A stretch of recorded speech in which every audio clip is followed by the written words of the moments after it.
Good morning, Year 6, and welcome to Thursday's literacy lesson.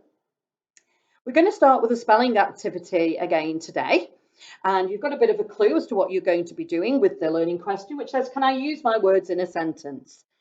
So far this week, we've been introduced to the IOUS suffix. We know that it means that words that end in that particular suffix are all adjectives. We found out how to pronounce the IOUS suffix, and we know that sometimes it's a silent I and sometimes it isn't. We've also looked at the definitions of your spelling words, and that's going to be really, really handy today because what you're going to be doing is using your understanding of those words in your list and putting them into sentences. Now, to start with, I've created 3 sentences, and you simply got to use your definitions from yesterday.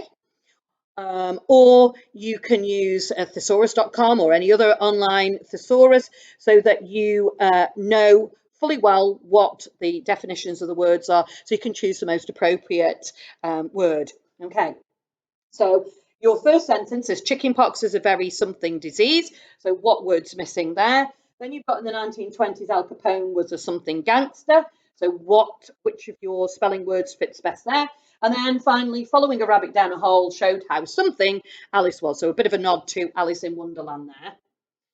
When you've done those, you are going to choose 4 other words from your spelling list, and you are then going to create your own sentences.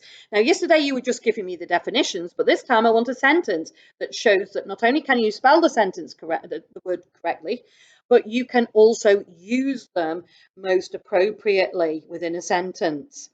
So in a moment, you're going to need your purple book.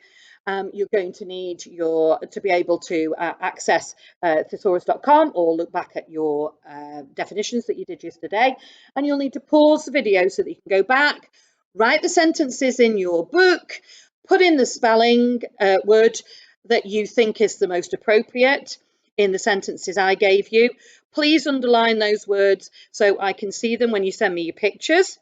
And then you're going to continue and you'll write 4 sentences of your own. Okay, so recap. You'll need to pause the video shortly, go back, write the 3 sentences that I have given you in your purple book. Then you're going to underline the word that you think is the most appropriate to fill the gap. Underline it so I can see it in your pictures really clearly, and then write 4 sentences of your own. Good luck, Year 6. Pause the video. Right, well done. Hopefully I'm going to see some amazing sentences in your best cursive handwriting, which leads me very nicely to our next activity. Now, you will be pleased that because we're doing this, I won't ask you to do an extra page in your handwriting book. But we're focusing in our home learning on making sure that our handwriting is absolutely beautifully formed, and we're using the cursive script. Now, some of the letters we perhaps haven't used in this particular, we haven't formed them and joined them in the particular way that we're going to be learning to do. And so far this week, we've had a little look at V. We've also had a little look at F, and well done, Ethan, saw some fantastic joined Fs yesterday. Really well done. Excellent work. Now, today we're going to focus on the letter K. Now, previously, I've been able to use spelling from our word list, but none of our spellings have got a K in them. So what I've done is I've had a little look at the text that we've got today, and we're going to have a little look at how we join some of those words with the letter K in. So I'm going to start off with the letter K, first of all, and showing you how we form it. So we lead in from the bottom up into the K. Then about a third of the way down, it looks like a bit like a capital R that's attached. You know, we've got a little bit of a capital R with a bit of a tall line. But make sure that this part, this curved bit, does not go right at the top, else you would be forming a capital R. Let me show you again. So we lead in from the bottom, up, down and round. Okay. And again, up, down and round. Okay. So you're going to do me 3 lines of those. 3 lines of the K, so that you've got into the habit, got a bit of muscle memory, how that K goes. Then you're going to have a little go at the words. So we've got some with a K at the end, in the middle, at the beginning, etc. So let's have a look at what we do. So we're going to start off, I lead into the C for cloak, up into the L, O, A, and then up, down, back, round into my K. Let's do it again. Lead in from the bottom into the C, O, A, and into the K. Yeah. Let's have a little look at woke then. Now the woke that we have is this pointy bottom to it. Okay, the sharp bit. So I lead in again from the bottom into my W, sharp points, into my O, into my K, round, and then into my E. Let's try again. Into my W, point at the bottom, O, into that K, and there. Yep. Now we've got a K at the beginning. So we're going to lead in, make sure I do my K, I, N, D, into my L, E, finally my D, and once I've got to the end, I can then dot my I. So keep my pen going all the way along to the end of the word, and then I can take it off to do the I. Do again. K, I, N, D, L, E, D. And then I can put my dot my I. Finally, dark. Lead into the D, A, R, K. And again, lead into my D, A, R, K. So 3 lines of K, then 2 lines of cloak, 2 lines of woke, 2 lines of kindle, 2 lines of dark. And hopefully by the end of that, your Ks are going to look absolutely magnificent and much better than mine. Pause the video, purple book, off you go. Okay, is it? We're now going to have a little look at our comprehension, our text that we're going to be looking at. And we're going to be looking at page 18 in our book 6. And I'm going to just turn it so that you can see it. If you've got yours in front of you, it's going to be easier. Okay, so that's the page that you are looking for. Yeah. Now, normally I would stand here now and I would say, I would like you to find certain words, and I'd go through them, and here we go, and I'd underline them, and these are the words that I need you to find the definitions of. I'm not going to do that today. All right.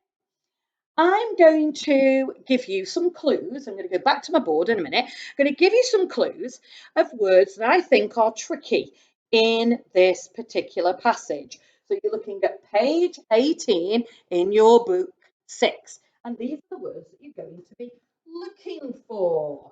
Okay. So you're going to see try and read my mind. What words have I chosen, do you think? So paragraph 1, I've been really kind, year 6, and I've given you the initial letters. Okay, next time I might not. So, little starter activity. Paragraph 1, I'm looking for a tricky word that begins with W and one that begins with the letter R. Paragraph 2, I'm looking for a tricky word with a H and a W. And paragraph 3, I'm looking for a tricky word that begins with a K and begins with a B. So 6 words in total. See if you can find them. Book 6, page 18, read it through, find me those words. Pause your video. Okay, year 6. How did you do? Did you find them all? So here we go. Let's see how many you got right. So paragraph 1, I was looking for wheeling. That means rotating. Okay, and we'll have a look at that when we look through the text. Reckon was the word beginning with R in paragraph 1, and that means calculate or count in that particular context. Halt. Now, halt means stop. And you say, Mrs. Heath, you've got without stopping here. Because in the context, it means without stopping. Okay, so that's why I've put it, it means without stopping in this particular zone. But halt itself, the word halt, means stop, pause. Okay. Wilted means droop, flop. We talk about flowers wilting in this particular text. It's people wilting with fear. Then we've got kindled. That was the K word. And we practice that in our handwriting, and that means began burning or ignited. And then finally, we've got bearing, which means carrying or taking. So hopefully you were in tune with me and you managed to find those words. Well done if you did. So now we need to look at your text really carefully. So get your text in front of you. I'm going to go back to my board here, and I've got the text in front of me. Now today we're going to do something a little bit different. I'm going to read the text through. We're going to make sure we understand it. If you've got your text in front of you, that is, you'll be able to follow where I'm reading, please. And then it's much easier as we go along. Okay, I'll just lift it up a little bit as it's chopping off the ends of words, isn't it? So I'll just raise it a little bit, and hopefully that will be nice. But if you've got it in front of you, that's even better. So this is taken from The Lord of the Rings, and some of you will have seen the film, some of you will know the books. They're really, really popular, great epic adventures. They've been going since the 1950s, these books, and people just can't get enough of them. They're absolutely, they're great, great stories. We've got something for everybody in them. And we've got, in this particular extract, we've got Gandalf the Wizard, who is travelling to a particular city with Pippin, who's a hobbit. And a hobbit is a hairy-footed, a small little hairy-footed creature who's very peace-loving and wouldn't be usually found on adventures. But these hobbits are very, very brave and courageous, and they happen to go on an adventure of a lifetime. Okay. I'm sure at some points, like in the extract here, they're wishing that they hadn't. But here we go. So if we look through it, we'll make sure that we understand what's going on in our text. So Pippin looked out from the shelter of Gandalf's cloak. He wondered if he was awake or still sleeping, still in the swift-moving dream in which he'd been wrapped so long since the great ride began. So he was, he didn't know if he was awake or not. He's been travelling so long. The dark world was rushing by and the wind sang loudly in his ears. He could see nothing but the wheeling stars, and away to the right, vast shadows against the sky where the mountains of the south marched past. Sleepily, he tried to reckon the times and stages of their journey, but his memory was drowsy and uncertain. Remember, we talked about reckon. He was trying to count those, but he's lost count. So, second paragraph. There had been the first ride at terrible speed without a halt. Remember that, without stopping. And then in the dawn, he had seen a pale gleam of gold, and they had come to the silent town and the great empty house on the hill. And hardly had they reached its shelter when the winged shadow had passed over once again, and men wilted with fear. So there's some terrible shadow that is making people frightened. That they're fainting. They're so scared. But Gandalf had spoken soft words to him, and he had slept in a corner, tired but uneasy, dimly aware of comings and goings, of men talking and Gandalf giving orders. So Gandalf had made him feel less frightened, and he was sort of, he'd made him, he was feeling a bit sleepy, but he was still aware that there was murmurings of things going on. And then again, riding. So we've got that repetition of the word riding. So it's that urgency. They've got to keep going. That James Bond 5 minutes where everything is going on. It's really hectic. So they're riding and riding. They've got to get to this place. This was the third night since he had looked in the stone, and with that hideous memory, he woke fully and shivered, and the noise of the wind became filled with menacing voices. So something's happened to Pippin. He's looked into a stone, and it's given him some nightmares. Okay, so if we have a little look at the last bit here on your page, a light kindled in the sky, a blaze of yellow behind dark barriers. So there's something in the sky. Okay, remember, kindled, ignited. It sort of sprang into fire. Pippin cowered back, afraid for a moment, wondering into what dreadful country Gandalf was bearing him. He rubbed his eyes, and then he saw that it was the moon rising above the eastern shadows, now almost at the full. So he's frightened. He can't recognise things, and everything seems scary.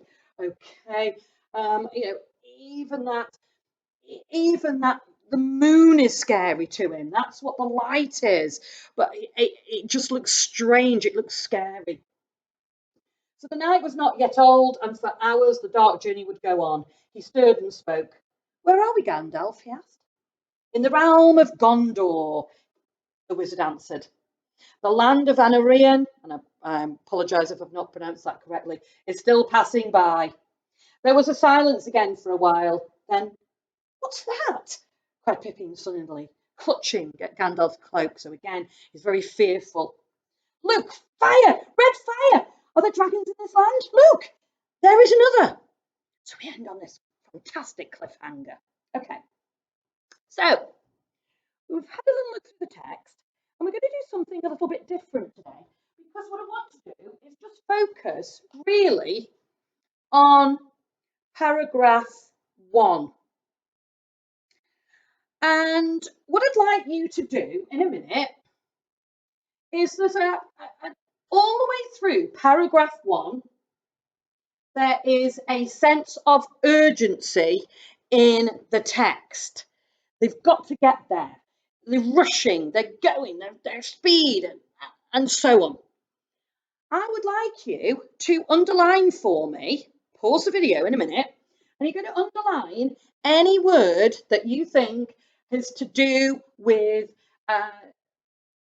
speed. Okay? Moving quickly, fast. Okay? Pause your video. Okay, Essex, how did you do? Let's have a little look then. Okay, so I've got the first paragraph on this next section. Okay, not got all of it, but I've got quite a bit of it. So we've got Pippin looked out from the shelter of Gandalf's cloak. He wondered if he was awake or still sleeping, still in the swift. Did you recognise that swift moving dream in which he had been wrapped so long since the great ride began? The dark world was rushing by, and the wind sang loudly in his ears. Okay, other words that you may have had were wheeling. Remember the wheeling stars? And we had the marched. It says the mountains of the south marched past. So we've got swift, rushing, wheeling, marched, all of those words in the text. And it's about that sort of speed. It's all the way through. It's about that urgency. Well, what we're going to do is we're going to use antonyms of the words, and we are going to change the mood of that. So instead of it being one of pace, of going at a rapid pace, we're going to slow it right down, and our writing is going to be sort of more leisurely. Okay. They're not travelling quickly, they're travelling more slowly. So let's have a little look then. How will I do it? So, Pippin looked out from the shelter of Gandalf's cloak. So if I have that bit, okay, here we go. So, Pippin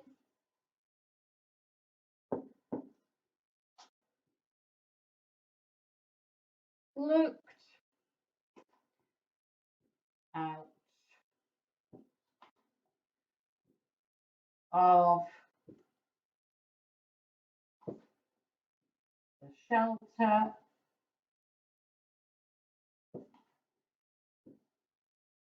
of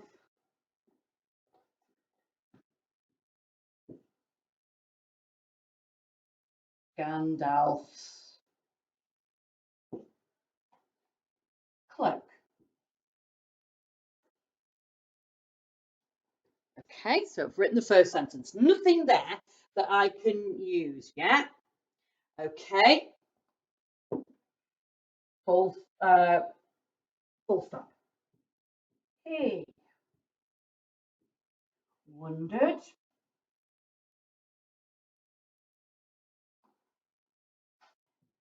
if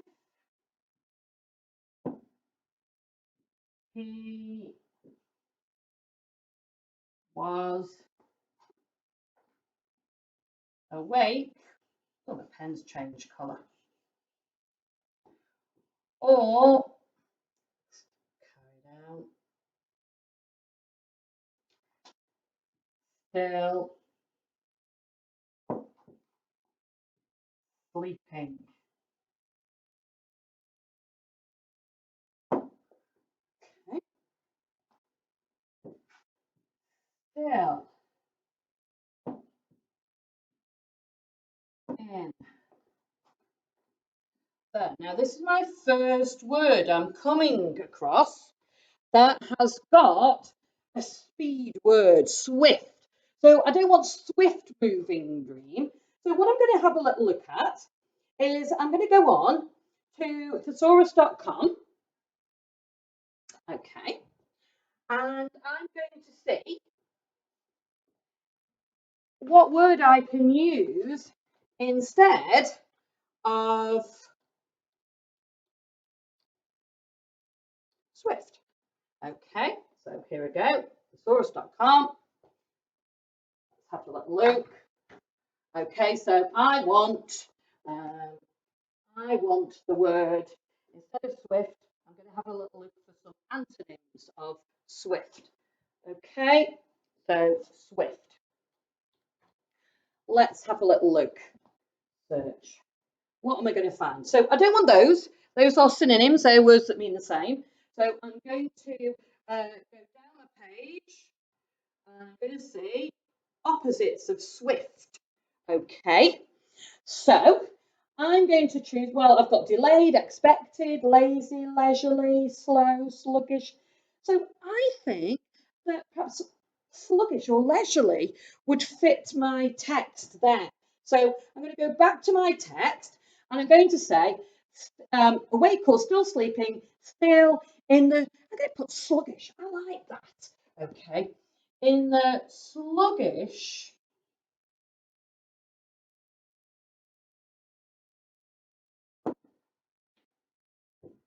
moving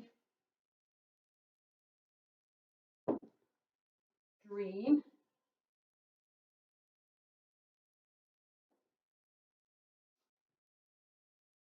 in, I've got to put my board up, in which he had been wrapped, in which he had been wrapped.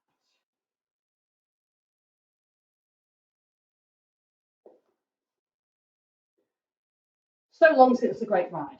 So long since the great ride began. Move it up a little bit. Okay. Since the great ride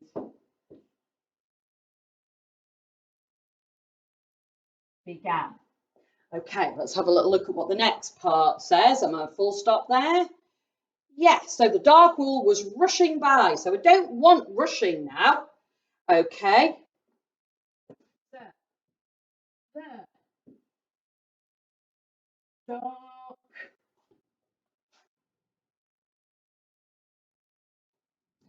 It's on the page. So the dark world was. Now, back to thesaurus.com. I want to see if I can have a better word. So this time, I don't want that. I want rushing. Let's have a little look. And they're synonyms, so I don't want those. Let's have a little look, see if I can find the antonym. Okay, so other words, so in a sentence. Let's have a look. Opposites. Have we got any opposites coming on? Might have to go all the way down. Hurried. Okay. Oh, we've got quite a few that are coming on here. Let's have a look. Perhaps chose the. Let's go next. Okay. So rushing was still going on. Let's see if we can find some. Oh, still some more going on. Might have to go right to the very last page till we get to some antonyms. Let's have a little look. So racing, sudden, oh, all the way back there, and I haven't got any. So let's have a little look then. I might have missed them on the page. So instead of rushing, we'll perhaps say that we're going to go on a perhaps it was jogging. Okay, so let's have a little look. With that there, the dark world was jogging by. No, it doesn't sound like that. Was ambling. That'd be a good one. Okay, so ambling, which means going really slowly. Was ambling.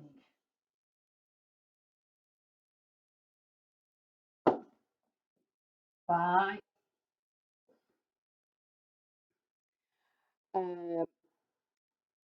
ambling by, and then it carries on, and the wind sang loudly in his ears. Now, this is what I want to have a look at here, because if I have the wind was rushing, sang loudly in his ears, that again is about speed. So we need to make sure that my writing all sort of, I've got that cohesion. So because everything's at a slower pace, that wind won't be singing loudly, but it might be whispering.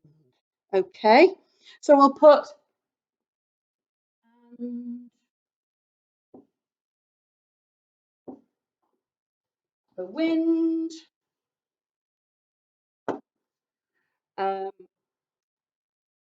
whispered softly.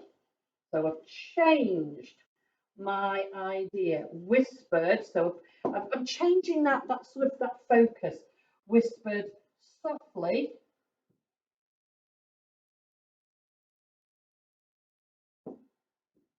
in his ears. Okay. So let's go back to my text then here. So the original one was about rushing and everything was going on, and it was that was loads of things were going on, and it was just pace and fastness and speed, and we don't want that.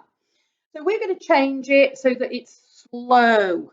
Okay, we've got that idea of it's a slower pace. So I've got Pippin looked out of the shelter of Gandalf's cloak. He wondered if he was awake or still sleeping, still in the sluggish moving dream in which he had been wrapped so long since the great ride began. The dark world was ambling by, and the wind whispered softly in his ears. So because he's not rushing, the wind isn't going to be, hurting his ear. It's going to be nice and soft because he's not travelling as fast. Okay, so what do I want you to do? So you've seen what I've done there. These are your tasks today in literacy. So you're going to have a little look at the pages 18 and 19, and what questions I want you to do in that. I would like you to do question, you're going to do 1, you're going to do 2 because we've been talking about speed with that. You're going to do 3 because we've looked at what the words mean in that particular sentence. And then I want you to do question 4. So you're going to have a go at those 4 questions. And then what you're going to do is you can go back, pause the video, look at my piece of writing. You are going to have a go at that first paragraph. So from Pippin to uncertain, okay, you're going to have a go at that first paragraph. You are going to change, you're going to rewrite it, you're going to change the mood of it. That was our learning objective today, change the mood of it so that it's slow pace, not fast, and it's not going to be tricking anybody, okay? Remember, I changed the wind image because if he was traveling quickly, the wind would be, sort of hurting his ears. It won't be because he's traveling more softly. You might need to have a little look. Okay, will those stars be wheeling by if he's traveling very slowly? You will need to think about that. Okay, will the mountains be marching past? Okay, because he's now traveling slowly. So have a little think about it. All right, I am really looking forward to your pieces of writing today. So don't forget, page 19, the questions, 1, 2, 3, 4. You don't need to do all of them today. You're going to have a little go at the paragraph. I've given you some ideas, so you can go back and have a little look at that and freeze frame the video there. And then I've set you a little bit of a challenge. Okay, because we've been thinking about the mood of the piece of writing. So I want you to find all the words then in paragraph 1 connected to darkness and shadows, and I want you to find an antonym so that all those words are changing to light. So you'll need your purple book today as well as your comprehension book. You can put the date and learning question. So Thursday, January 28th, 2021. Can I change the mood of a piece of writing? Okay, by using antonyms. You're going to have a little go at paragraph 1. And then once you've done your paragraph, leave a line, put challenge, underline it, and then see if you can list all the words to do with darkness and shadows, and then find an antonym, find something that suggests it's light instead, because that would be another way of changing the mood. All right, good luck with your tasks today, and I shall really look forward to looking at them in your pictures. All right, see you tomorrow, everybody. Bye-bye. Bye.